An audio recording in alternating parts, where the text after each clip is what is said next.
Bonjour et bienvenue dans mon journal de lecture hebdomadaire qui, comme souvent, explore plein de livres différents. J'en prends ici quelques-uns pour vous montrer, et c'est pas fini. Il y a aussi ça, il y a aussi ça, et encore ça, et encore ça. Bref, il y a énormément de choses, mais évidemment ces livres, ce tas de bouquins, je ne les ai pas tous lus avec la même attention. D'ailleurs, certains sont en train de vouloir s'échapper. Et donc, je vais en parler d'une manière assez libre. Certains livres, je vais passer très vite. Et on va entamer une sorte de voyage. Parce que la réflexion que je me suis faite avant de parler de ces livres-là cette semaine, c'est qu'au fond j'étais sur quasiment tous les continents et que j'ai aussi voyagé dans le temps durant cette semaine grâce à la lecture, et puis dans la tête aussi j'ai réfléchi à des questions assez complexes et assez prenantes durant cette semaine. Alors il y a des livres dont je vais très peu parler.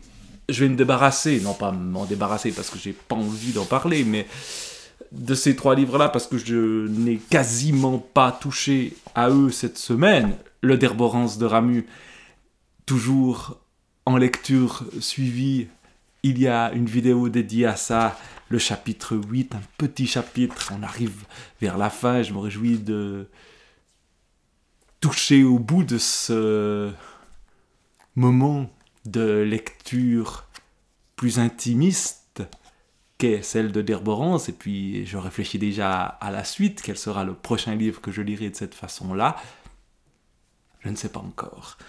Les essais de Montaigne, que là aussi je m'amuse à lire à haute voix, mais là je n'ai pas touché à ça cette semaine. Et puis dans le monde de la bande dessinée, j'ai à peine effleuré ceci. Xavier d'Horizon et Timothée Montaigne, tiens, Montaigne, leur voilà, un autre Montaigne, je ne sais pas si c'est un descendant du premier Montaigne qui en 1629, alors si c'est un descendant de 1629, évidemment c'est assez proche, quasiment un descendant direct, mais 1629 ou l'effrayante histoire des naufragés du Jakarta. Mais bon, j'ai lu la petite préface qui est au début de ça et je n'y ai pas encore vraiment pris beaucoup attention, donc je vais laisser ce livre et sa suite, puisqu'il est en 2 volumes, ce livre-là, ou cette bande dessinée, pour bientôt, pour parler des livres qui m'ont fait donc voyager durant cette semaine.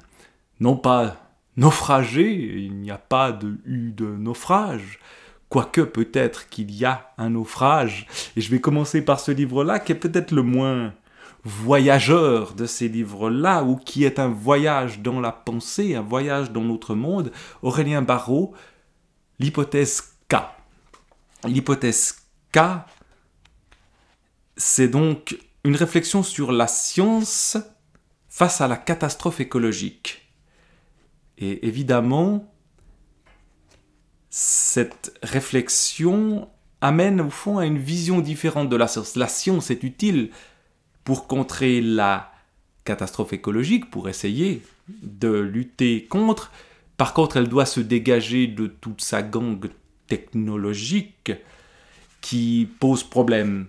Et par exemple, voilà ce qu'écrit Aurélien Barraud sur ce qu'il appelle le pullulement technique. Que le pullulement technique, en son sens le plus large, soit devenu l'un des facteurs essentiels de l'effondrement des conditions d'habitabilité,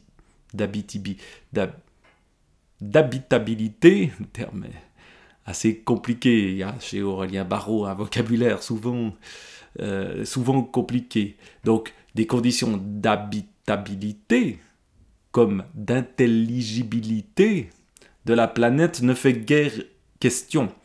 Plus audacieuse et significative serait donc l'hypothèse d'une relative autonomie de ce phénomène.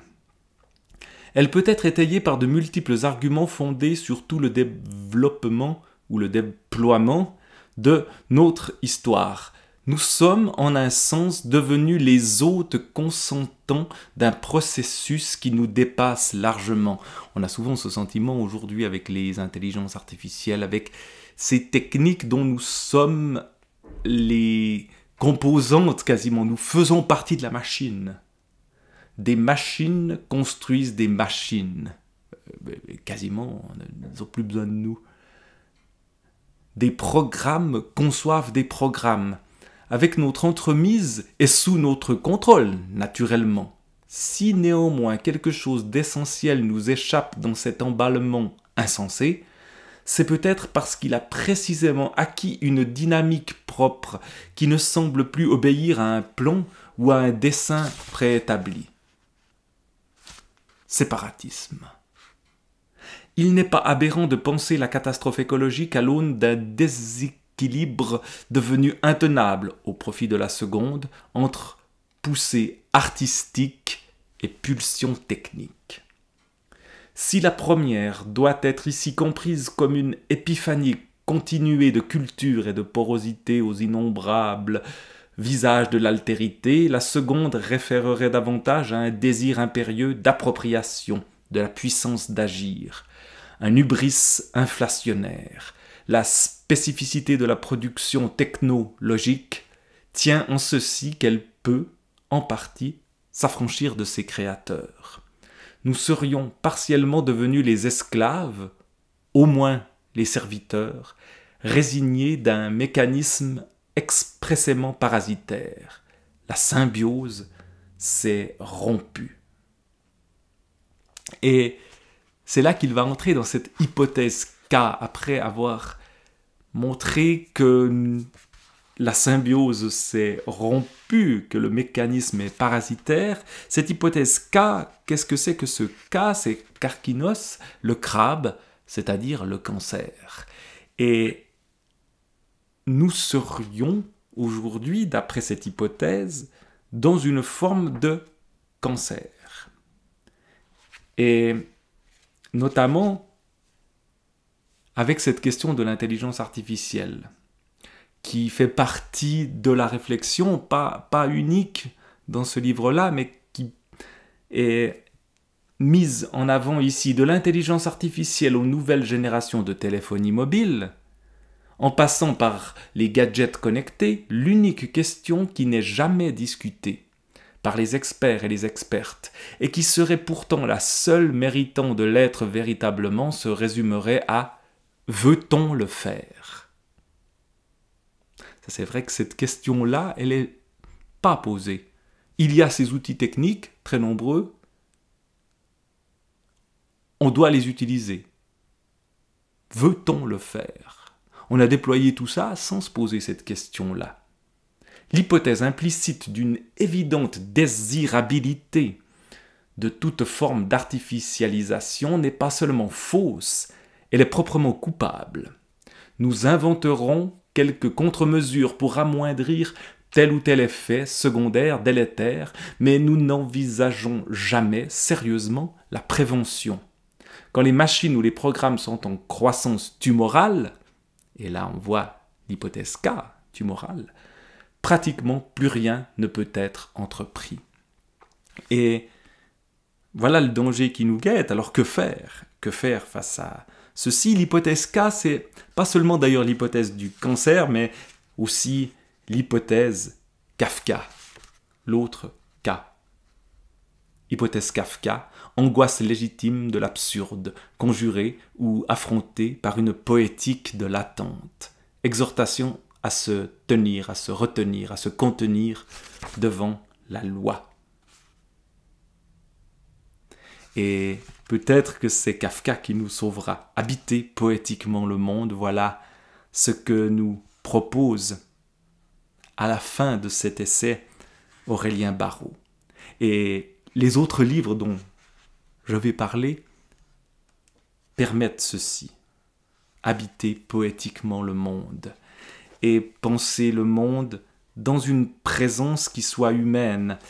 Et je vais passer directement à un deuxième livre qui m'a occupé cette semaine, qui est justement basé sur un rapport intime au monde concret, mais une réflexion aussi tirée de ce rapport intime au monde complet. Il s'agit de Nos de Albert Camus, qui part des lieux concrets.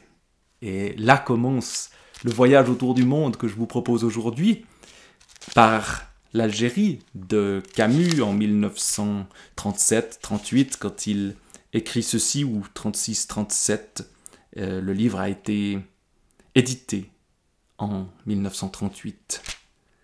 Noces à Tipaza, puis l'été à Alger, puis ce qu'il me reste à lire, c'est le désert, et il y a aussi le vent à Djemila. Et à partir de ces lieux intimement fréquentés par Albert Camus, il vivait à Alger, il y a une réflexion sur qu'est-ce que c'est qu'être au monde. Réflexion dont on a l'impression que si l'hypothèse K de Aurélien Barraud est juste, eh bien, enfin c'est une hypothèse d'ailleurs qu'il emprunte à d'autres, mais qu'il développe ici.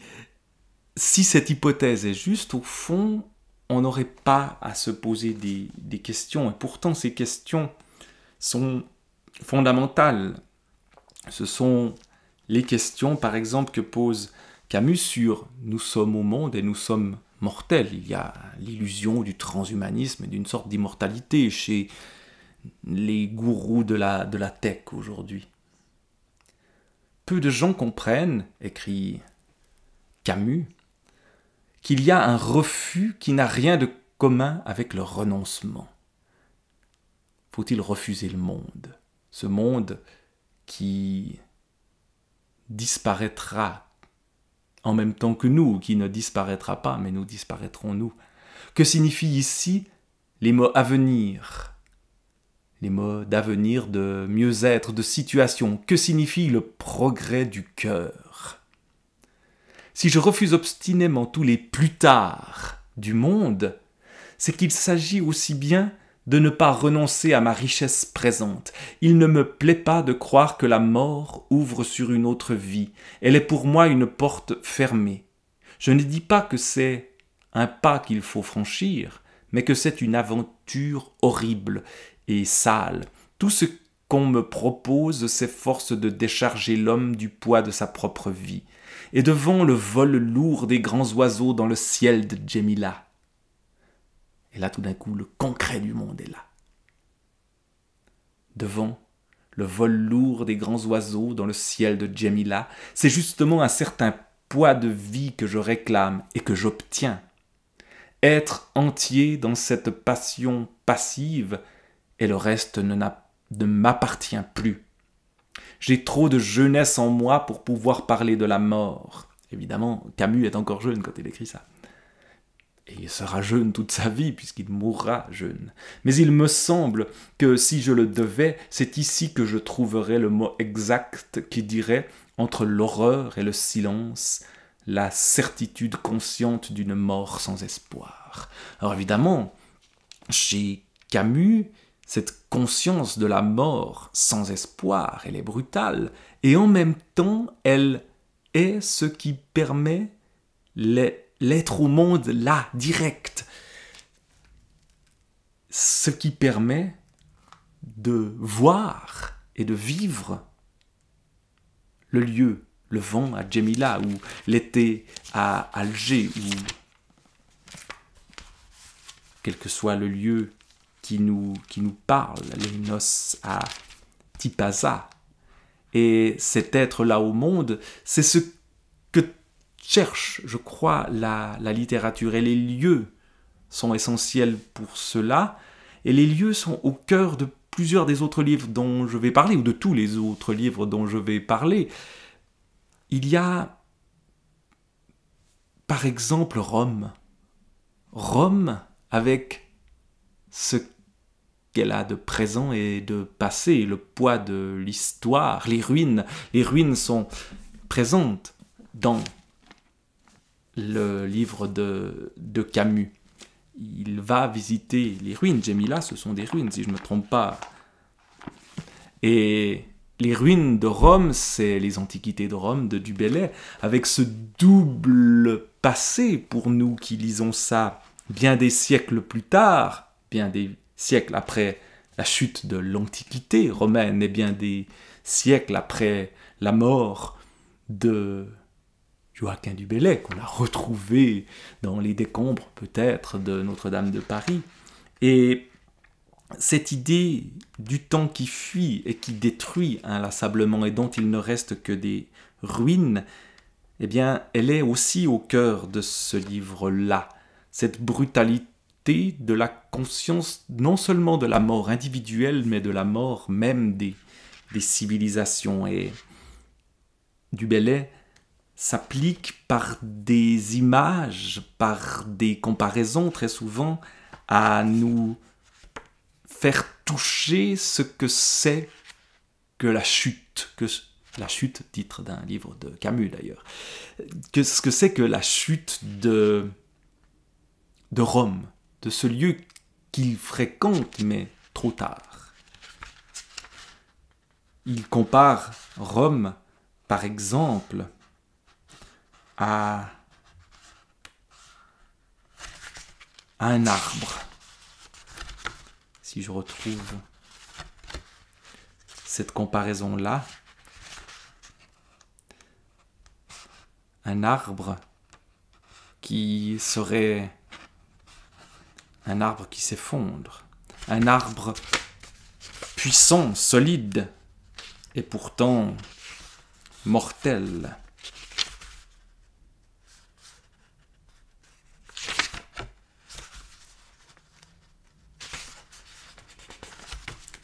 Évidemment, quand je cherche quelque chose, je ne le trouve plus.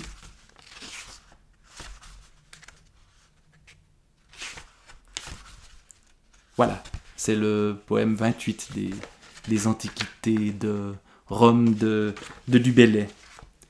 Qui a vu quelquefois un grand chêne asséché, qui pour son ornement quelque trophée porte, lever encore au ciel sa vieille tête morte, dont le pied fermement n'est en terre fiché, mais qui dessus le champ plus qu'à demi penché, montre ses bras tout nus et sa racine torte, et sans feuilles ombragées jeu, et sans feuilles ombrageux de son poids se supporte. Il faut toujours trouver ce rythme.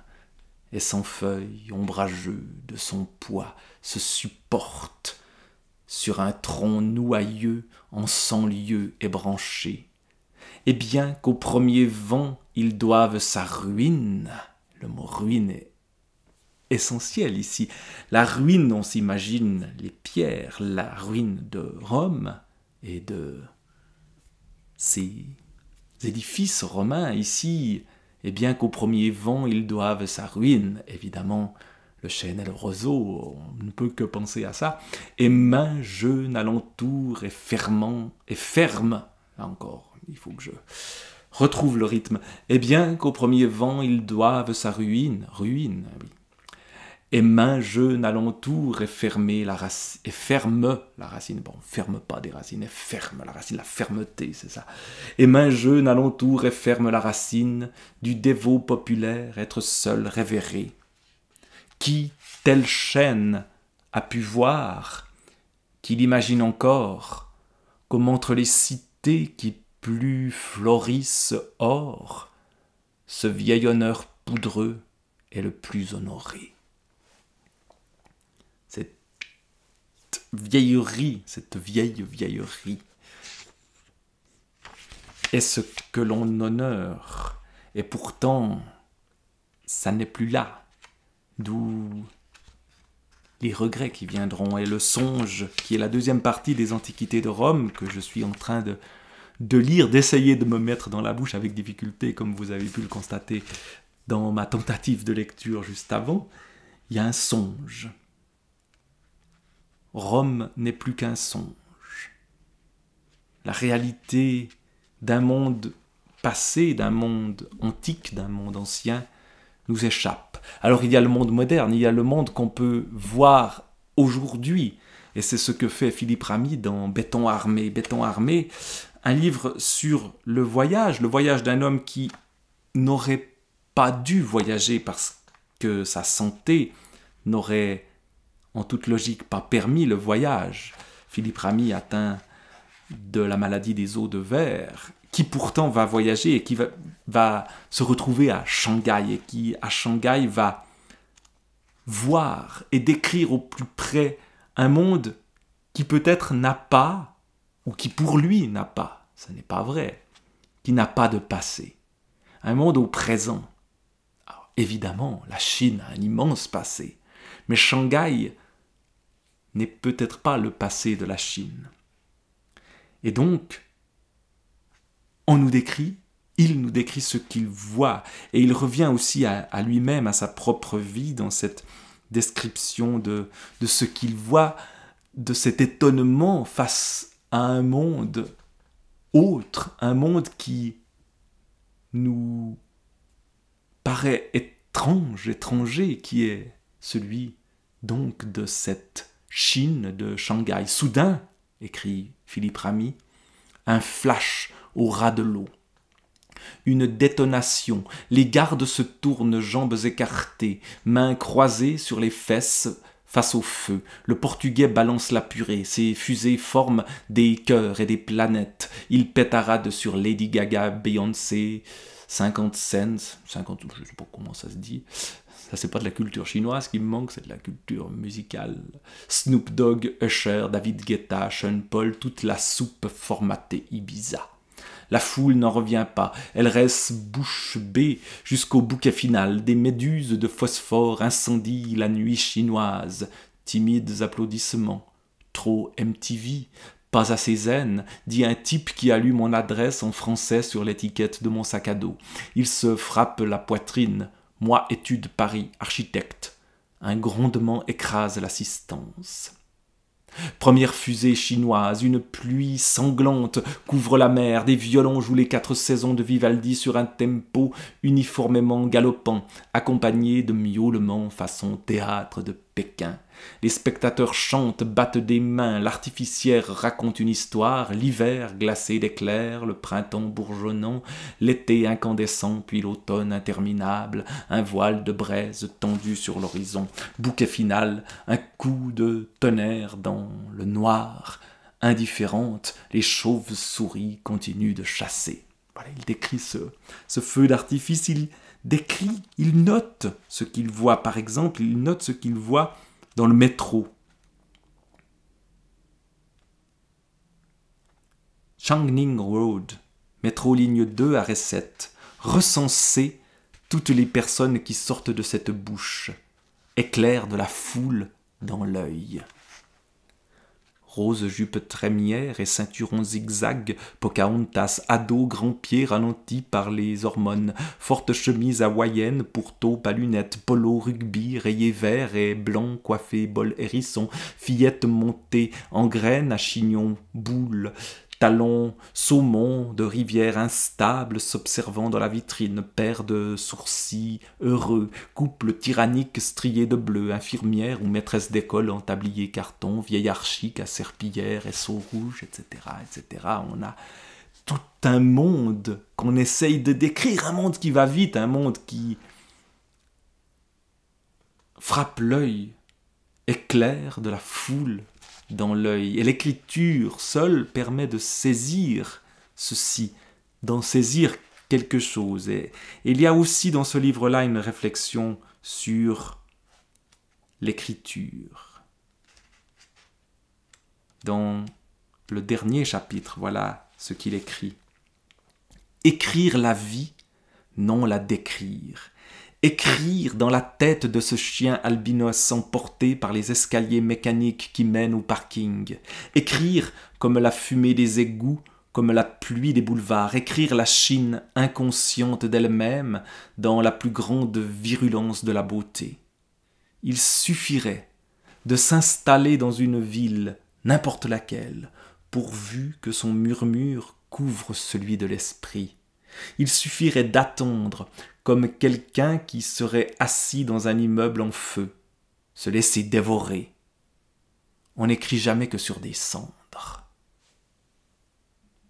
Sur des cendres, sur des ruines, comme dans les antiquités de Rome, Shanghai, pas différente de Rome, et pas différente non plus peut-être, puisqu'il faut continuer le voyage. On est quand même déjà allé d'abord en Europe, en Afrique, en Asie. Évidemment, il reste l'Amérique.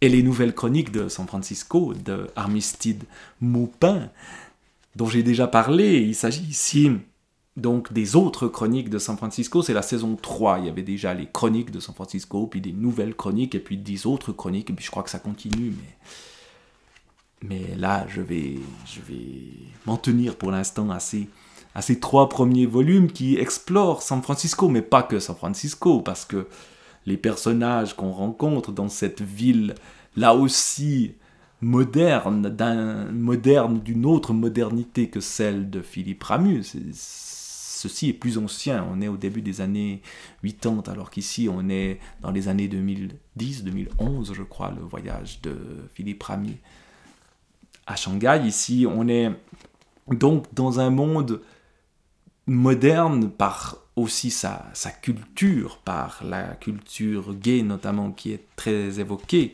dans cette histoire-là. Il y a notamment le Gay Men's Chorus de San Francisco, qui est décrit avec à la fois une tendresse pour ces gens-là, tendresse due aussi au fait qu'Armistead Maupin en fait partie, mais pour ce qu'ils ouvrent de vitalité et d'énergie et de créativité. Et puis il y a une certaine ironie ou une certaine volonté de ne pas présenter les histoires dramatiques. Il y a des histoires terribles qui nous sont racontées dans la suite de cette histoire-là, avec véritablement beaucoup de sérieux. Il y a une distance qui fait qu'on lit ceci, parfois des horreurs. Il y a un enlèvement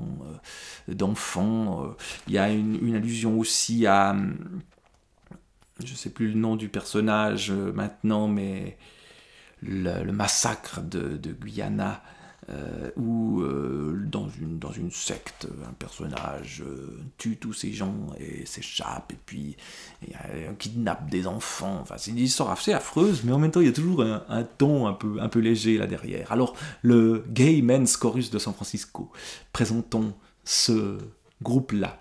2 fois par an au moins, le Gay Men's Chorus de San Francisco se faisait un devoir d'effectuer une retraite en pleine nature, dans le nord de la Californie, durant tout un week-end, alliant les répétitions intensives et les joies de la camaraderie autour d'un feu de camp. Bon, on n'a l'impression que c'est les scouts. Hein. La nature, entre guillemets, en question, c'était toujours le même endroit, camp Eisenblatt, un camp de vacances d'été pour adolescents juifs qui prêtait pendant la saison creuse ses installations sylvestres aux 150 membres du chœur. Et cette saison-là était aussi creuse que possible. Quelle saloperie, grogna Michael en regardant d'un œil noir la pluie qui tombait. Et moi qui voulais m'occuper de ma marque de maillot ce week-end. Ned se mit à rire et accrocha un jockstrap vert olive délavé sur une corde à linge tendue dans un coin de la cabane des barytons. « Les cow-boys n'ont pas de marque de maillot, répliqua-t-il. Comme le thème de cette retraite était « Rassemblement du bétail », il y a aussi là, on voit l'ironie, la retraite, on a l'impression que c'est un mouvement religieux, là, ils chantent ce chœur des grandes œuvres religieuses, rassemblement du bétail. Les symboles liés à l'univers du western foisonnaient partout, même leurs badges étaient agrémentés de morceaux de bandana, rouge pour les premiers ténors, beige pour les seconds ténors, bleu foncé pour les barytons, marron foncé pour les basses, et bleu roi pour les épouses, c'est-à-dire les compagnons des chanteurs qui étaient venus s'assurer que leurs mecs n'en prennent pas trop à leur aise parmi les séquoias. Voilà de quoi il est question. Et on a cette tonalité qui a cette ironie-là. Vous avez aussi un personnage de femme qui s'appelle Prue, P-R-U-E, Prue, qui est une chroniqueuse mondaine qui va rencontrer un étrange homme. Alors, qui est cet homme? Je l'ai peut-être déjà un peu évoqué tout à l'heure en ayant oublié le nom, mais elle cherche son chien qui s'appelle Vuitton. On voit bien de quoi il s'agit. Pour Prue, on aurait dit une scène extraite d'un film sur les dinosaures. Elle était penchée au bord d'une falaise en forme de U et en scrutait les profondeurs d'un verre sombre, celles d'une sorte de marécage ou d'étangs entourés de fougères géantes, si impressionnantes qu'elle s'attendait à en voir sortir un Godzilla de 20 mètres de haut. Ses souliers mauve frison la torturaient. Pourtant, elle pressa le pas et suivit le sentier qui l'emmenait de plus en plus loin au cœur des régions désertes du parc. Vuitton, appelait-elle. Vuitton. Si le barzeuil était là, elle le saurait. Il avait toujours répondu à son nom. Et elle va donc à la recherche de son chien. Vuitton, les lanières de ses chaussures lui cisaillaient les chevilles, mais elle s'efforça de ne pas y penser. Quelle idiotie, bah! Elle n'aurait qu'à ne pas parler des souliers mauve frison quand elle écrirait son article. Elle est toujours en train de penser à l'article qu'elle veut écrire, elle est en train de se salir, ça se fait pas. Pas des souliers mauve frison, je ne connais rien, je ne sais rien si ça se dit comme ça, si ça existe vraiment, est-ce que c'est? Mais bon, l'un des rhododendrons réapparut. Ou alors c'était peut-être parce qu'il y en avait deux avec leurs fleurs fanées disposées de la même façon. Est-ce qu'elle ne marchait pas toujours vers l'ouest, à moins qu'elle n'eût dévié en reprenant sa marche après avoir griffonné ses notes? Elle chercha le soleil devait être à l'ouest. De ses années de scoutisme, tiens, à nouveau les scouts, on a quelque chose d'un peu boy scout dans toute cette histoire-là finalement, elle se souvenait au moins de ça. Et puis on a ici en italique l'écriture de ce qu'elle va donner dans sa chronique. Je m'efforçais de me rappeler la formation d'éclaireuse que j'avais reçue lorsque j'étais guide dans la petite ville campagnarde de Grass Valley. Est-ce que ça existait toujours, ça? Elle se rendit compte que ces réminiscences accusaient vraiment son âge. Et donc, bon, elle va rencontrer un homme dans une cabane ici, il va se passer des choses assez étranges, et puis il y aura un voyage en Alaska, et puis pendant ce temps-là, on a le personnage de Mary Ann qui tente de faire carrière à la télévision, ça marche pas très bien, on a toute la petite bande des personnages qu'on a déjà rencontrés avant, qu'on retrouve dans ce San Francisco très libre, mais où il se passe des choses qui sont beaucoup plus glauques, mais avec une tonalité qui est une tonalité assez légère tout le temps. Ce qui n'est pas le cas du dernier livre, ou des derniers livres dont je vais parler, qui sont de Javier Cercas, et là on retourne en Europe, on retourne en Espagne, en Terra Alta, puis à Majorque, avec Indépendance, que j'ai terminé, et puis Le Château de Barbe Bleue, que je suis en train de lire, et notre personnage de flic qui, à un moment donné, va d'ailleurs même abandonner sa carrière de policier parce qu'il est passionné par les livres et qu'il devient bibliothécaire. Eh bien, ce personnage se trouve dans Indépendance avec une histoire absolument sordide non pas d'enlèvement, ça c'est dans les chroniques de San Francisco et aussi dans Le Château de Barbe Bleue que je suis en train de lire, mais c'est une histoire de chantage. La maire de Barcelone qui se trouve sur une vidéo où il faudrait pas trop qu'on la voie, avec aussi des personnages de la haute société de Barcelone, et il traîne dans ce marigot assez épouvantable où il se passe des choses à la fois violentes et ignoble. Et puis dans le suivant, Le Château de Barbe Bleue, évidemment, ce château de Barbe-Bleue, c'est un lieu où il se passe des horreurs. Alors, je pense que le château, je ne l'ai pas encore lu, puisque j'en suis à la page 144 sur 340 et quelques, donc j'ai encore pas mal de choses à découvrir. Mais notre personnage principal, donc Melkor Marine, qui n'est plus policier, il y a sa fille, devenue adolescente, 17 ans, qui était partie à Majorque, mais qui ne revient pas, qui disparaît. Et où est-elle? Évidemment, l'ancien flic va renaître de ses cendres. Il n'a jamais totalement abandonné la mentalité policière, mais il ne peut plus faire grand-chose en tant que non-flic, et donc il va se mêler d'affaires qui ne sont peut-être pas les siennes, en tout cas il va mener une enquête contre l'avis de la police officielle, mais peut-être bien que c'est pas si mal que ça, parce que la police officielle n'est pas toujours fiable, il y a de la corruption, il y a des choses épouvantables qui se passent, alors lesquelles, je ne sais pas encore, donc je peux pas spoiler grand-chose. Je spoilerai la prochaine fois peut-être, mais surtout, voilà, on a cet homme qui cherche sa fille, qui est un impulsif et qui va se rendre à Majorque, alors que normalement c'est la police locale qui doit accomplir les démarches pour la retrouver, mais il va quand même se rendre sur place, il va quand même essayer de retrouver sa fille. Au départ, on se dit, bon, elle a juste fait une fugue, elle a 17 ans, elle a rencontré quelqu'un, en plus, elle était un peu fâchée avec son père, mais petit à petit, les indices nous disent, attention, il se passe quelque chose de bizarre, on l'envoie sur une piste, il rencontre une sorte de vieux de vieux flics aussi, ou d'anciens flics aussi, qui a mené lui-même son enquête, et qui, au fond, lui révèle des choses qui le mettent sur une piste.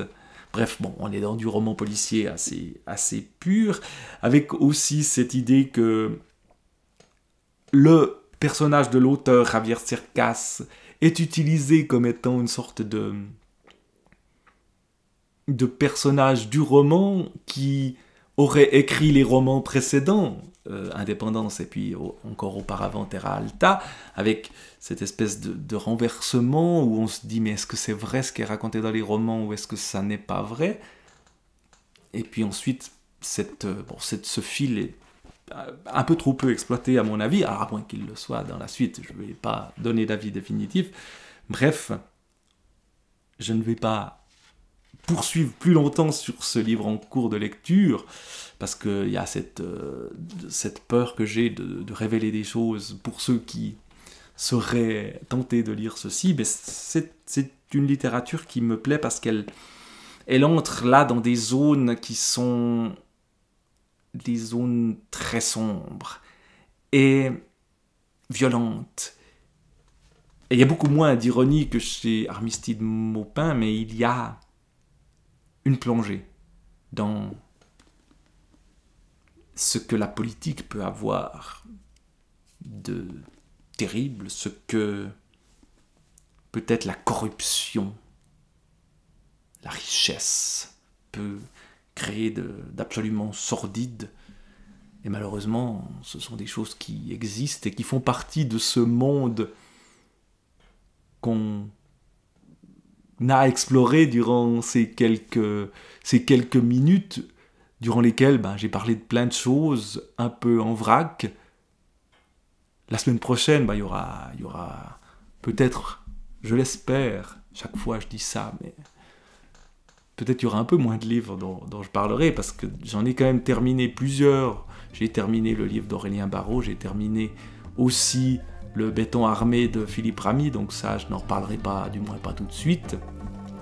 Mais je reparlerai de Camus, du Bellay, de Armistice Maupin, du Château de Barbe-Bleue, de Javier Cercas, et puis je me réjouis aussi d'entrer dans l'effrayante histoire des naufragés du Jakarta. Mais ça c'est pour dans une semaine. Il sera question, en partie, je pense, de tout cela et peut-être d'autres aventures